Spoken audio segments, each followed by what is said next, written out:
Hello and welcome to the shed. In today's video I'm going to be reviewing my Ryoba Saw from Gakucho. Hope you enjoy. Quite often you've probably heard from YouTubers out there that these kind of saws are a great beginner saw. Now we'll get back to that a little bit later. I'm not 100% convinced on that, but we will revisit that after we've gone through the pros and cons and everything of my time using this saw. And up front I do want to say that I did purchase this with my own money. Purchased it from a store here in Australia called Japanese Tools. If any of you are interested, check it out. I'll leave the link to their website down below, but I have no affiliation with them. So first of all, let's just cover what a Ryoba Saw is. Ryoba Saw is what I have here in my hand. It is both a rip cut on one side and a crosscut tooth on the other side, and it is a Japanese style pull saw, which means that it's cutting on the pull stroke, whereas with a Western saw like this panel saw here, that cuts on the push stroke. So that is the main difference in terms of how it operates, but obviously the design is very different as well. These saws have a very flexible thin plate here, whereas the Western saws tend to have still a flexible plate, but they tend to be much thicker, so they don't wobble around as much. So if these ones wobble so much like this, how do they actually cut? Well, because they're cutting on the pull stroke, the idea is as it's pulling through the timber, it actually puts force on the saw plate, which gives more tension to it to pull it straight, and the idea being is that it cuts straight because of the tension that's put on the blade when it's pulling through the timber. Let's just tackle how many teeth per inch we have first. So on the rip cut tooth we have 7 teeth per inch, and on the cross cut tooth we have 21 teeth per inch. So we can see that the cross cut side has a very high TPI. So generally, if you've seen my videos where I've talked about cross cut saws, you generally have more teeth per inch on a cross cut saw because the saw tooth is like a knife and it's dragging across, so you're going to get a smoother, better cut severing the fibers if you've got more knives in a row. It makes more sense. And with rip cutting at 7 teeth per inch, that's actually quite an aggressive saw. We'll jump down to the vise here, do a few rip cuts, and then we'll get the bench hook out and I'll show you a couple of cross cuts just so you can see how it operates. So we're obviously going to start like normal, but because it cuts on the push cut, you can't easily do the pull towards you to start. So with these, because they're a pull cut instead of a push, you're going to push away to start.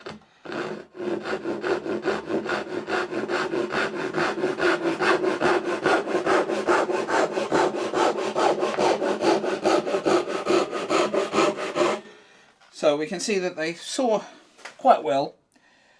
Now, I'll bring you in here and we'll actually look at this cut in a minute, and we'll talk about what I don't like about these saws for rip cutting.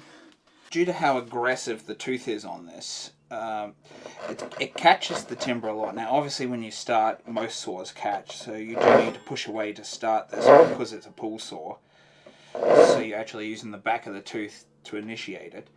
So we can start it like this, but we can hear, even though I've got this on about a 45-degree angle, which is making the cutting tooth way less aggressive, it is still catching on that pull stroke, and I'm having to put a lot of force onto it for it to actually saw.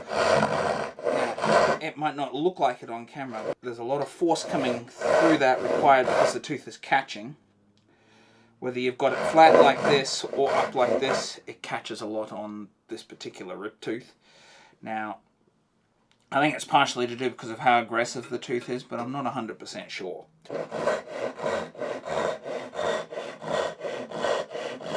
It's very noisy, and every cut is putting a lot of vibration through this handle, making it harder to control. Even with it let off like this, that vibration is coming through this thin plate and running through into the handle.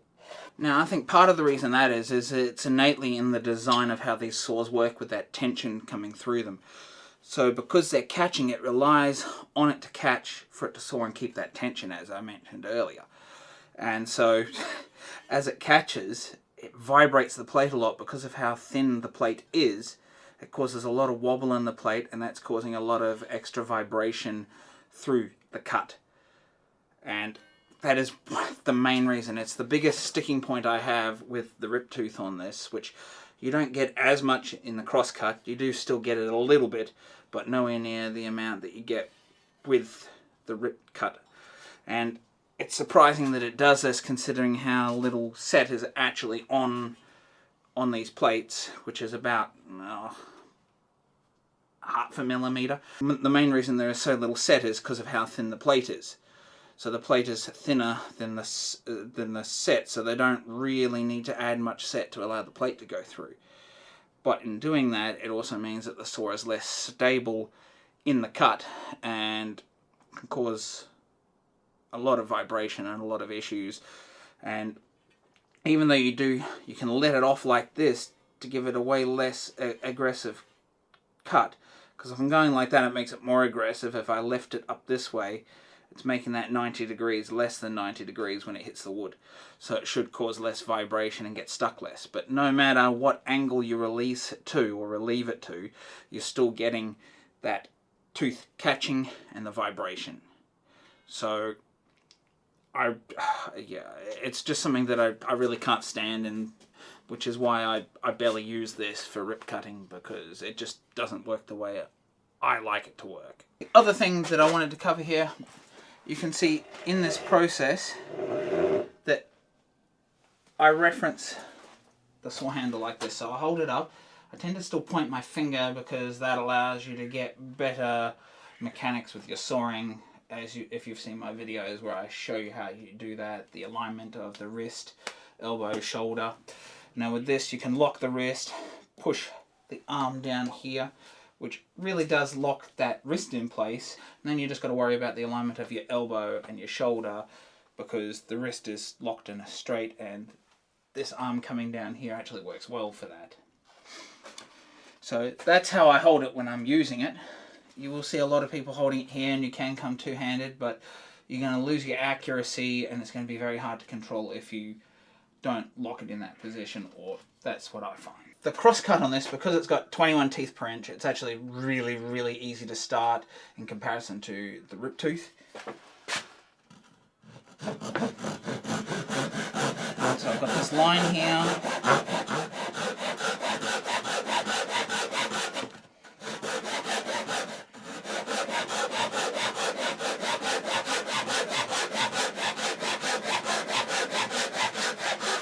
We can see that that's really easy to cut now. There's a reason I haven't gone right through here, and that's because I want to come in and we're going to have a close look at the saw curves of both the rip and the crosscut, and we'll explain what's going on there.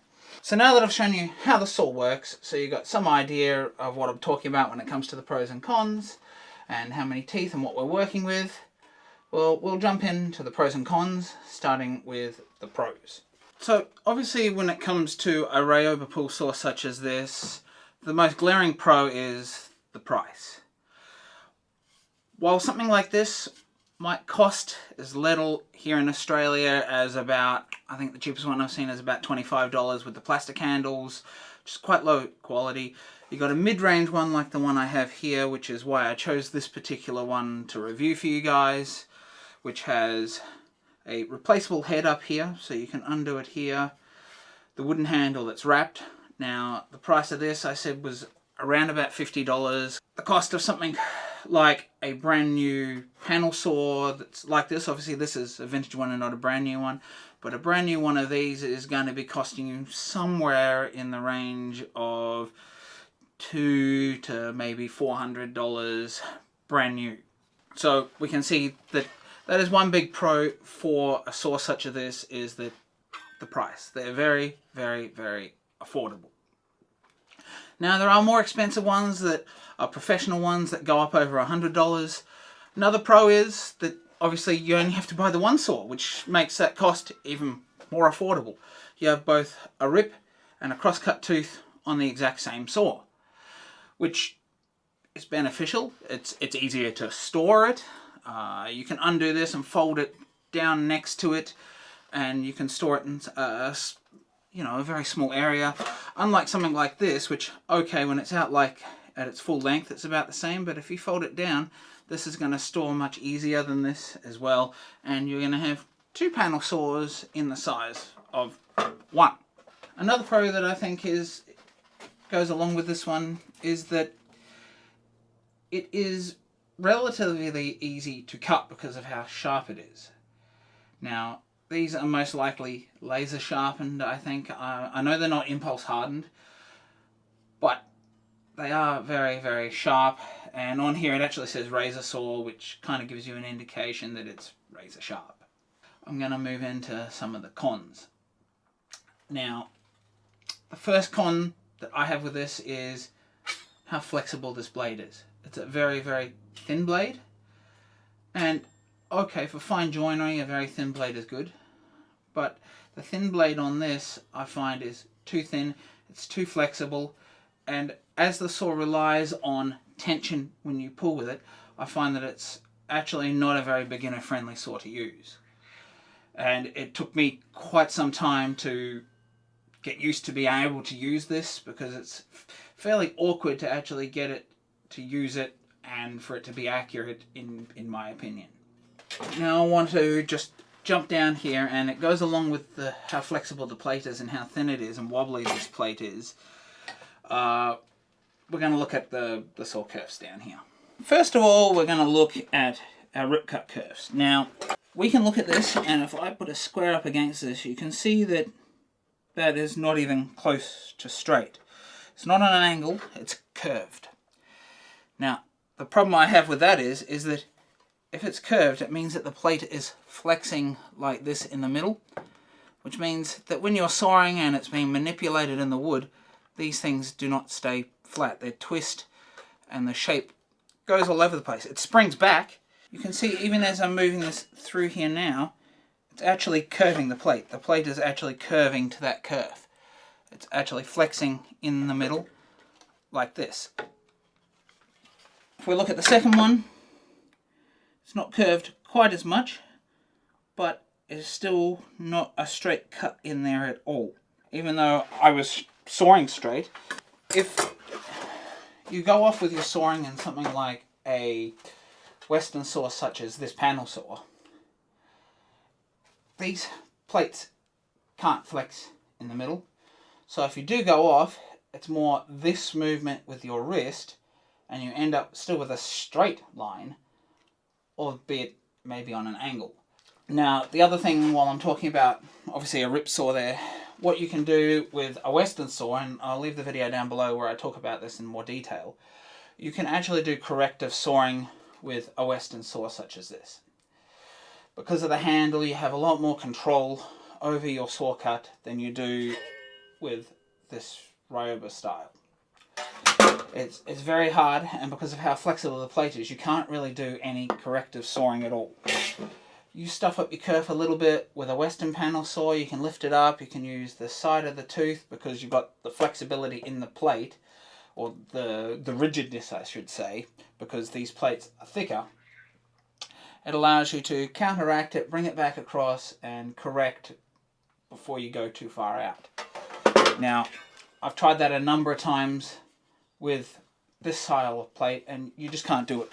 So, say I've gone off here and I want to nibble it across, like there's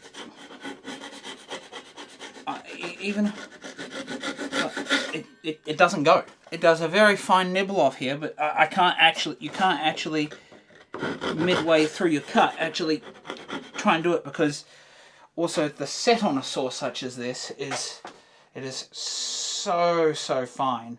It's maybe 0.5 millimeter each side, and that's with the big rip teeth. So you'd think that you would have a larger set there, but you don't, and you can't nibble across purely because how flexible this plate is. It is way too flexible to do any kind of corrective cutting. Now, I don't know if others have thicker plates than these, but everything that I looked had very fine flexible plates like the one I have here. So let's jump back down here and we'll take a look at the crosscut. So if we look at the curve here, we can see once again that although I was pretty close to that line, it still wobbled once again. I find it quite difficult, obviously, for cross-cutting like this to stay accurate. Once again, because our plate goes like this, when you're cutting through, it might pressurize it a little bit, but on the back cut, these plates wobble, and I find that they're actually hard to keep accurate to a line. Now, obviously, that might be a little harsh for this, because generally a saw like this is not for fine joinery, and something more like the Japanese Dozuki saw would be used for a process like that, which is what I would tend to use for it. But if you are careful, you can saw fairly accurately using the crosscut tooth on this. Mainly for rough cutting to length, I find it works well for. And you can then use a hand plane to hand plane that back and correct it, which I like to do, and that's what we would do for the most accuracy. So I find the crosscut tooth on this does work well for rough work, not fine work. Now, obviously, even a Western panel saw such as this would not be used for fine work. It's just not built for it. And similarly, the same with the Dozuki saw. It's more built for the rough work where you're sawing off a line. Although I might have been a little bit harsh here with the sawing and the operation of the plate, I do find that you've got to be very careful, and you want to be sawing quite a distance away from your line to make up for any of those discrepancies, and then hand plane back to that line if you want any kind of accuracy using this. And I just find that you can go closer to the line with a Western saw. Now, maybe that's because I have more experience with Western saws, and that's what I've been using for a long time. But I do like the ability to be able to correct any mistakes that happen along the way, nibbling along with the settee tooth, which I'm afraid the Ryoba just doesn't do it. Another con is that you can't sharpen the teeth. Obviously, a saw like this you can sharpen multiple times, but a saw such as this, the teeth are just not designed for a standard sort of triangular file like this to come in and sharpen these. It doesn't come in at a 45. It's a different angle which these files can't match. Now, I understand in Japan there are people that can sharpen them. Not that I've seen here in Australia is that available, but in Japan, apparently some of their high-end saws, they do have a few people that can sharpen them. My guess is they have specialist files for that, but it's not something that we can just buy off the shelf to sharpen ourselves. And when it comes to that rip cut tooth, 21 teeth, I don't think anyone could sharpen that. They are way too close together. Maybe you could get a piece of paper in there. Maybe you got a paper file or something. I don't know. But these very fine teeth, although they work quite well and stay sharp for quite some time. I've been using this one for about 8 months now, on and off, and still cuts perfectly fine after all that time. But having to replace the blade is waste that I don't really like in my hand tool shop, because I'd rather sharpen it rather than just use it and then throw it out because it's of no use to you. Maybe you could make a card scraper out of it, but this stock is very thin, so it's almost too thin even for a scraper, but maybe you could have some other use for it.